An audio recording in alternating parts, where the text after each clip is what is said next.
Boom. Grand day, conscious breathers, infinite beings alike, breath family. Grand day to all of you.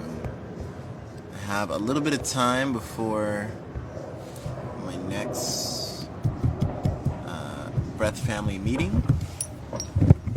And client, Grand Rising Melanin. So I wanted to tap in, just free flow, say what's on my mind. If you're in Miami, definitely come out to the Canadelic ceremony hosted by Zion and Trippy VC.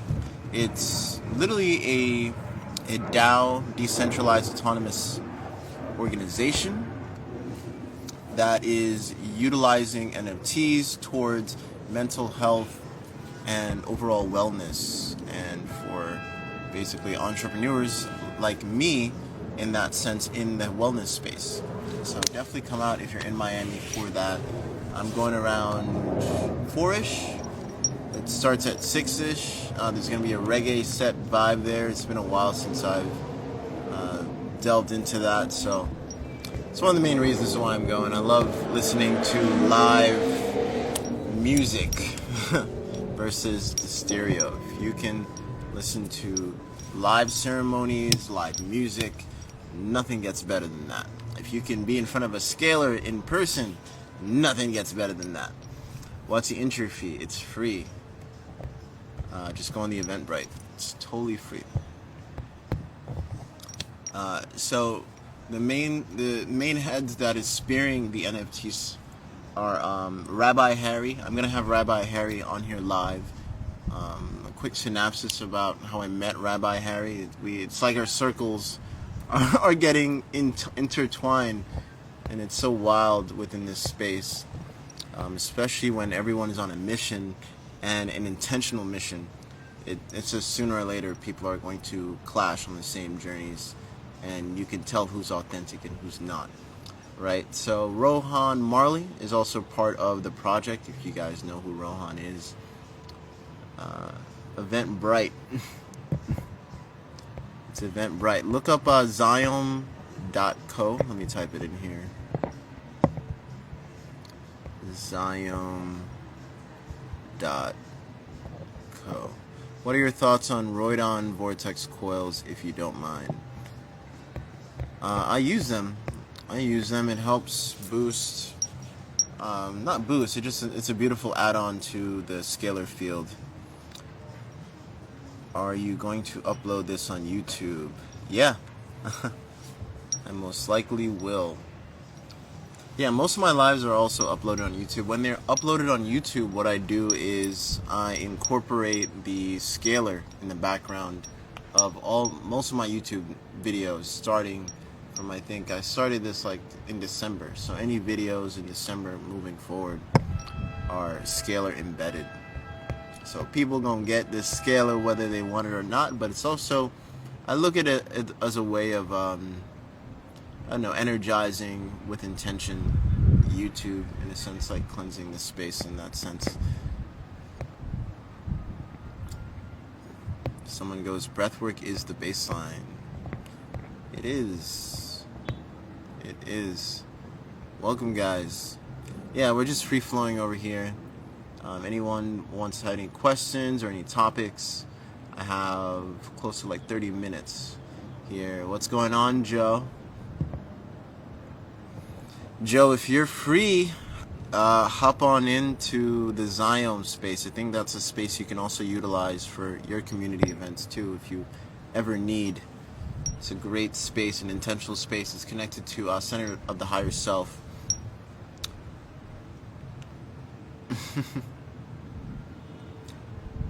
Yeah, brother, come.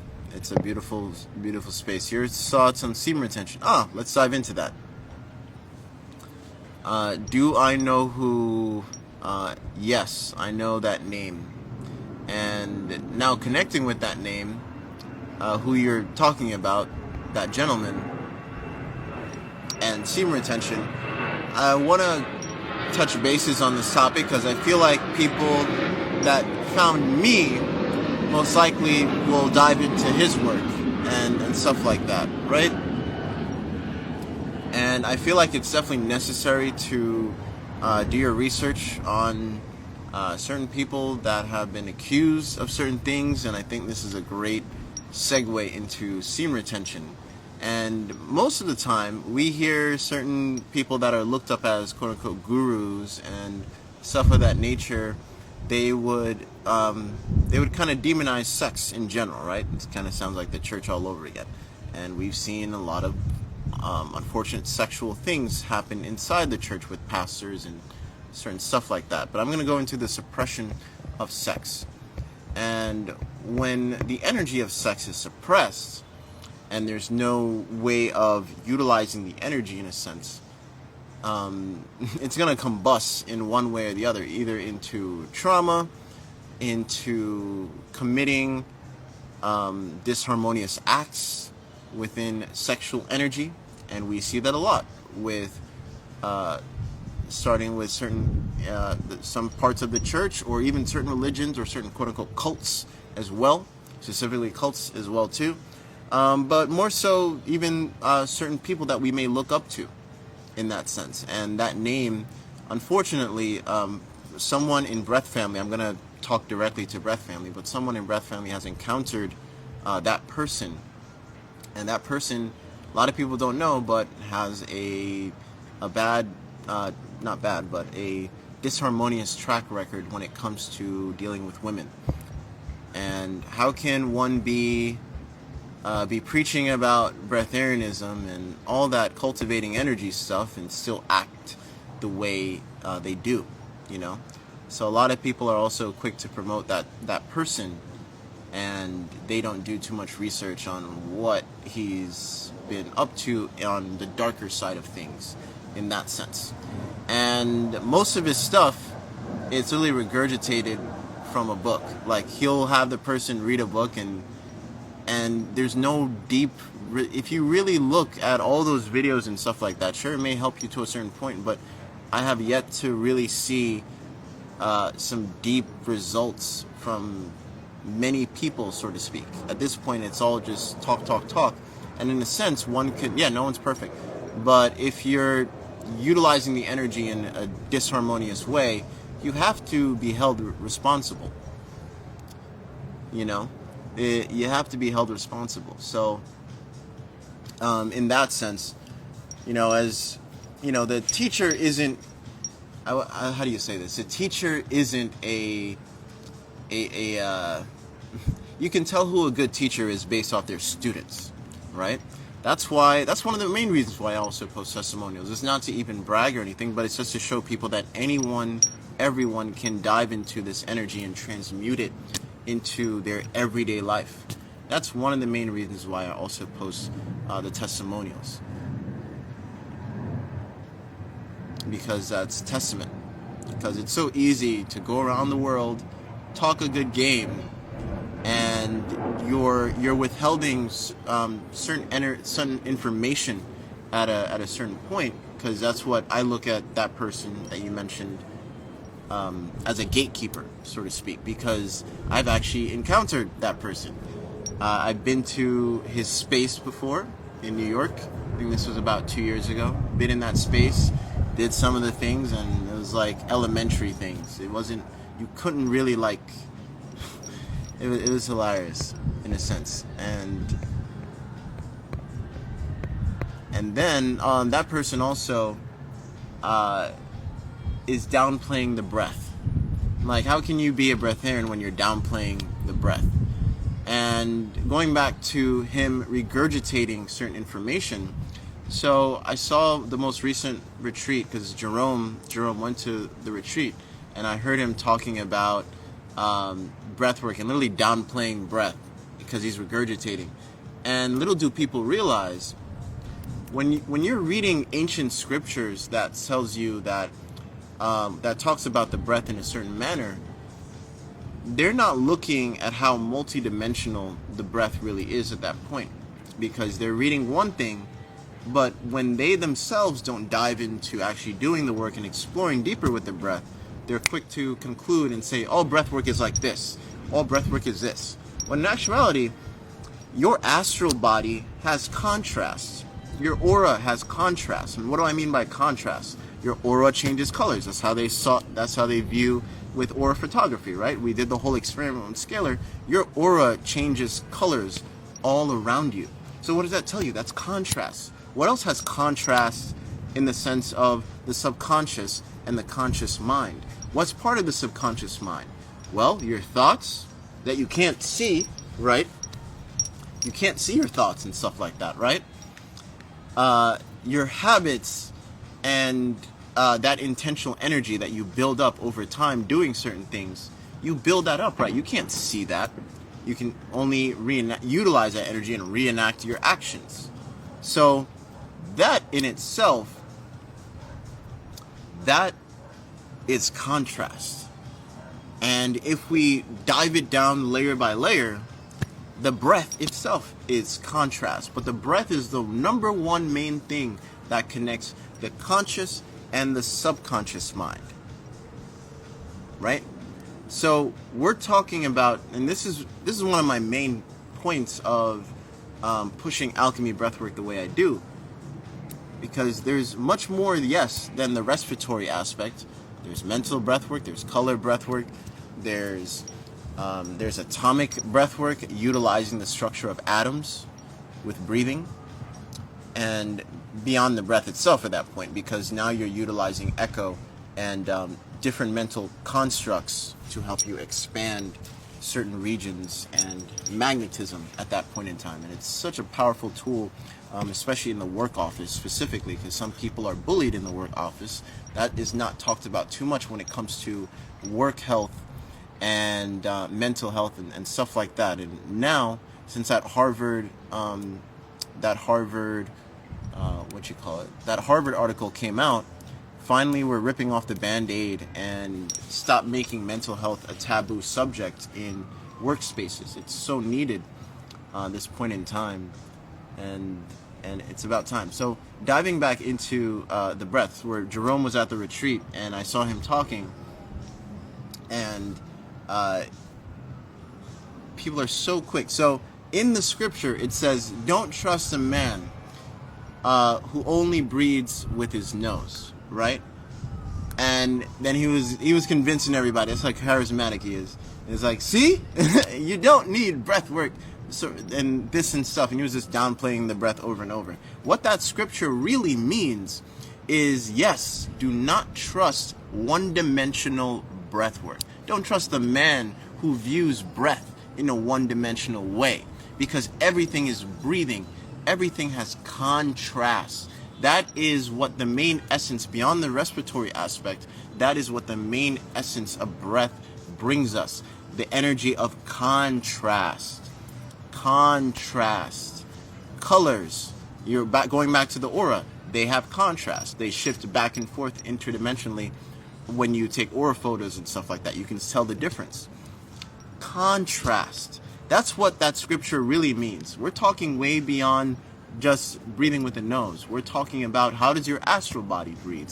How does your thoughts inhale and exhale, and exhaling through actions? Actions. Can you see your habits? No, you can see your actions. You can see the actions that your habits produce. You can't see the actual habits, right?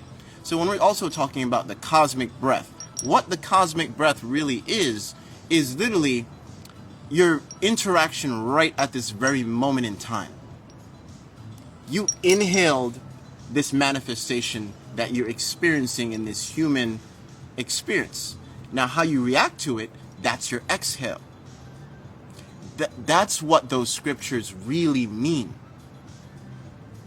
And that's how, when I talked to my Sifu at that time, like, especially when the things came out about what he did and stuff like that, that's how you can tell who's who in these spaces. Especially when you're downplaying the breath, and like, you're not really dissecting it in a really deep manner, because that him himself barely goes into it and he barely talks about it. and he's quick to think of breathwork in a one-dimensional way. So that's what I think about that person, and I think this is a very much needed topic. And I'm not going to say his name, but you can put Jerome and two together in those spaces. But go look up R.I.P. that person's name on YouTube, and you'll see all the rape accusations and all different women coming out about that person. And unfortunately, someone within Breath Family just recently had to go through that and deal with that person in general, in that sense. So, and yeah, this goes into another deep topic in itself. You can be vegan, you can be happy-go-lucky and put on a mask and so to speak, but shoot, you could be a total asshole and a dick, so to speak, because, hey, listen, these type of, the more you heal, the more energy you have in general, right? And so at that point in time, it all boils down into how responsible are you utilizing this energy, because he was quick to utilize this energy and take control or abuse. This is abusive energy because most people look up to this person, right? And he took advantage of those people doing different things. So you can be a vegan, you can fast, you can do all those things, but you can still be an asshole. And you can still portray trauma. Shoot, if he had done or dive into breathwork in general, maybe he would know how to utilize and transmute certain energies. That way he didn't do the things that he's done.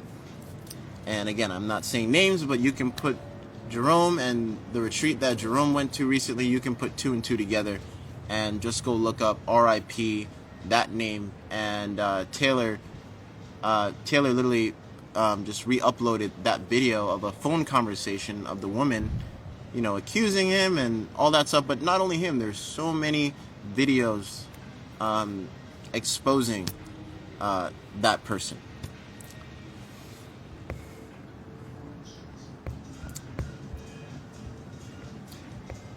Yeah, I wouldn't say kill your idols. I would say focus on the information.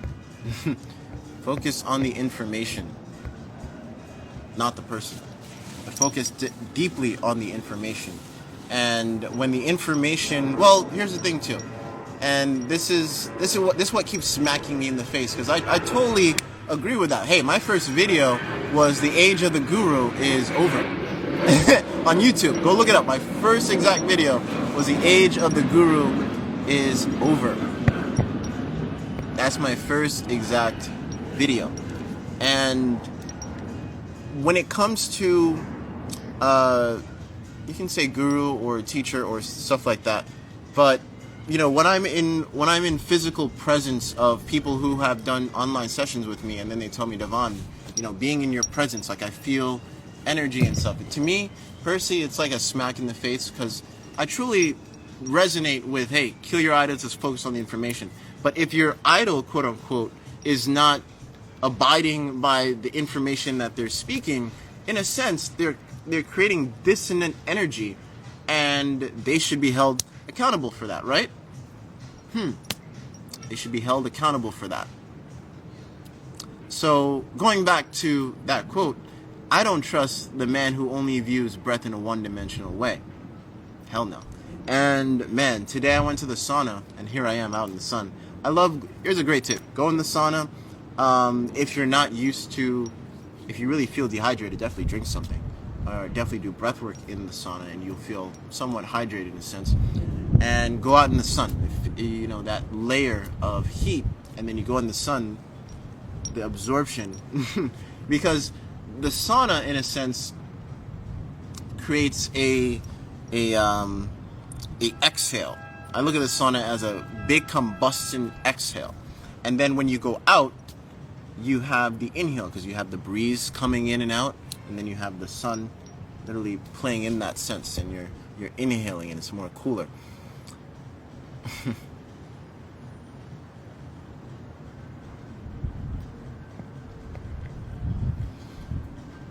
Yeah, I think this was a great topic to dive into and talk about. Hey, we have a question here.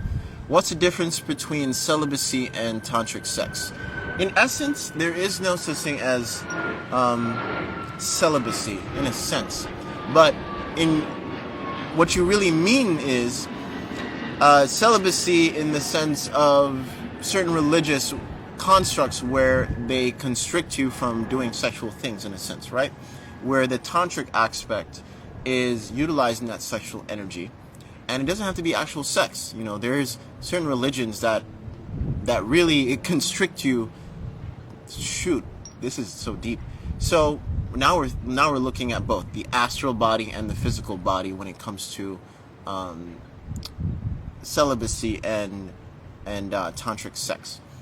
So celibacy is constricting your sexual energy, not just the physical, but also your creative aspect. Where certain religions, it's so obvious that they say, hey, you can't do this, because they're putting constructs on you, right? Where the tantric aspect would be in a more free-flowing way where I can, hey, all right, so instead of thinking about porn, instead of thinking about sex, I want to transmute this energy into creating this with no constructive pressure on me, so to speak. Because when you have that constructive pressure on you, you don't allow that sexual energy to really flow in different means of transmutation. So going to the tantric aspect, you're in the more conscious aspect where you finally can accept that, hey, I can actually transmute my sexual energy into working out more, just going in the creative flow, where your creative aspect, especially in the tantric aspect, there's no limitations. Where in certain religious aspects there are limitations, and that in itself creates stress, right? So if you're just completely celibate and you're walking around and just regurgitating things that you didn't even create or help co-create, that's the right word, because there is no there's energy cannot be destroyed nor created, just transmuted in a sense, right? So if you're not transmuting in a sense, or at least give service. So even when I work with people that are under the religious aspect, I at least get them into the aspect of, hey, give some type of service, because that is a unique fingerprint of your essence, that you're bringing that energy into the fold, and that way you're moving it. And with the service aspect, I even had people, donate their services to through different charity groups and stuff like that within the religious aspect, because some religions, they tell you, hey, you can't even paint. Some religions, I forgot what particular. There's one lady I was work with. There's some religions that don't allow you to paint, and certain aspects in the where the nuns reside. There's so many constructs that limit their full creative expression, and that's what sex is. Sex is not just creating a baby, but you're creating life force. You're co-creating and transmuting a huge chunk of creative raw essence. So giving service, at least, that's a huge thing. Now when we're talking about the religious aspect and people are more celibate in that side, if they don't give service or they're not in that state of mind, in a sense that energy is really stagnant, and that's where certain problems start to arise in a way, right? So that's where the breath is such a beautiful practice, because no religion is saying that, hey, stop breathing like that. And when we set intentions, and especially if I'm dealing with the religious aspect, I say, hey, you don't have to call on this deity or that deity. You can say your prayer that you've always been saying, and just say, hey, I'm utilizing the breath to give more energy into my prayer. You can have that intention that way, especially if you reside under the religious aspect. But if you're outside of that, you can play around with it however you choose in that sense. And that's why I respect all different types of religions in a sense. Lifespan studies celibate. So sex without ejaculation. So now, yeah, we can talk about the physical aspect. So the physical aspect, I also want to dive more into the astral part of it as well when it comes to celibacy.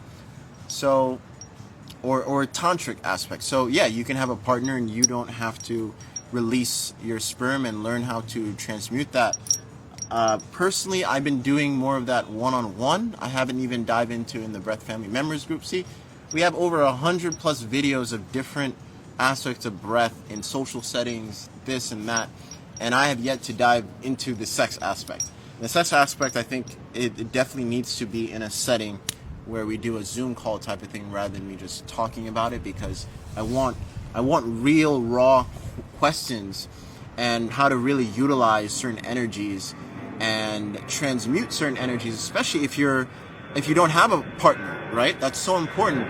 And those times, especially if you're coming out of a relationship, in that sense, you can actually take a lot of that energy and cut cords that you've created with all those sexual partners, if you have, or just partners in general, and learn how to transmute that. That's so important with cutting cords. I talked about that, putting your genitals in sun. That's one way of doing it, getting cleansed by the light of the sun that literally draws out impurities, not just on the physical sense, but also in the astral, the thought process. You can look up heliotherapy and what it's been doing to mental health, and there's studies on it. There's a reason. The sun can't, if you're trying to hide from the sun, there must be a deep reason. That's how vampires, right? The whole mythology about vampires. And the aspect about vampires, you can say just parasites, because what does vampires do? They like to suck on your blood, right? They like to draw energy out of you. In that sense, so does parasites. So when you're out in the sun and you're feeling all itchy and stuff, and you can't take it, not only is that affecting you in the physical, because it's drawing out impurities, because you have blockages in that point, but it's also messing with your mental. It's creating, it's showing you where, it's showing you where the disharmony is and how you react to it. It's definitely it's a triggering point, and it shows you that, hey, I need to work on this, and it draws out and purifies certain aspects of your being that way as well. It's so important. So that's different ways of looking at it, especially if you are not in a relationship, you don't have a partner, that type of thing. The itching, yeah. Especially if you eat a lot of starch and you go out in the sun. There's your connection right there. Cut out the starch and it will be easier and easier. Just that alone, even just cutting out the starch. You can have the worst type of diet, whatever, but as soon as you start cutting out the starch, you'll start to feel, hey, there's something to this. I can actually be out in the sun more, and I'm not irritated. There's a reason why you're irritated. You're irritating the parasites in your astral body in that sense, but also the physical. Trust me. You think, going back to the lady and the scalar, this one doctor, and this lady, I didn't even get to talk about this in the scalar workshop, but this doctor, she's into fasting, she's into all that stuff, and she's been dealing with, she's been trying to parasite cleanse and stuff like that, and she could still feel something deep within her, and she's went to different retreats and did all that type of fasting and stuff, but it was until she been put on the scalar and used the scalar herself that's when she found out she had Lyme disease, and the scalar helped eradicate that, and that was the first time she actually pooped out a parasite. So frequency healing in general, beyond the physical aspects of you could say food, it's so important. That's the holistic aspect. If you have a holistic teacher and they only focus on the medicinal points, and they don't tell you at least about breath work or any of that and mental health, you got to find another one, because that is so important. That's adding the W in holistic instead of focusing on the H. Does red light also cleanse? Yes, red light also cleanse. Look at it. It's infrared, and it's about that time. I gotta head off. Got a client here.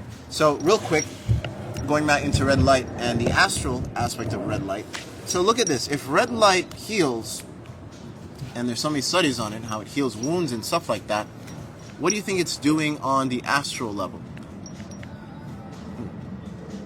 It's just like anything that makes you genuinely laugh, it's healing. It's healing because not only are you laughing in the physical, you're also laughing in your astral body, and laughing helps reduce stress in general, right? You can't see stress, so there it is. The physical is a back and forth play with the the astral as well, or the inconceivable that is beyond the naked eye. They go hand in hand. There's a reason why in Chinese medicine we can look at your aura, we say that organ needs help, your kidneys are doing this, oh, your eyes need this, okay, just by looking at your aura. Contrast, and that is a big theme today. Contrast, contrast, contrast. And that is a big difference when you're diving and utilizing alchemy breathwork versus just focusing on the physical side. Alchemy breathwork, if you didn't learn so far in this whole live, it dives so deep into more than just the physical aspect of breath. We're talking about quantum breathwork, we're talking about astral breathwork, we're talking about color breathwork. So many different layers of breath, because the breath is multidimensional, and it's also honoring the fact that we are multidimensional. That is what the cosmic breath really is. The cosmic breath, and going back to that person, I heard them talking about it. Yes, it is going beyond the physical. Well, that should give you a light bulb saying that, it is going to areas that the air cannot travel in terms of prana or energy and that stuff. When you get to the point where you can take a regular inhale and you feel certain vibratory resonance in your earlobes, and it disperses all around your body, that's not just breath you're breathing in at that point. You are breathing another characteristic of the aspect of breath, but it's not even truly breath at that point, especially if it's making you vibrate, because you're paying awareness to that type of consciousness. You are literally inhaling. So it's not just breath alone you're inhaling, it is a type of consciousness. It's an essence you are inhaling, and it creates that vibratory resonance. And I think that is also because I walk the path. I don't just talk it, go around the world and do disharmonious things with women, unfortunately like that person is. I actually really walk the path, and that bio-resonance, that is what I think people are really feeling that comes off me when they come into the physical here. That's what they're feeling. And that is the power of being authentic, that's the power of being real, and that's the power of just honoring yourself to the best that you can do. Okay? And everyone's on that journey, and we can make the best out of it. And that's all your higher self asks for you, is making the best of what you can do at this very moment in time, moving forward in your everyday life. And that is what alchemy breathwork honors, because we are all multidimensional. We're not one-dimensional. We have so many different layers of our being beyond the physical breath. But going back to that contrast, the breath of our astral body, the breath of our thoughts, the breath of situations of how it manifests and inhale towards us, and then how we exhale towards it. Are we paying attention to those? Are we paying attention to those multidimensional breaths? And that's what alchemy breathwork focus on. Man, I need to make an update to the website now at this point. But thank you all for sharing the breath in a multidimensional way. Peace.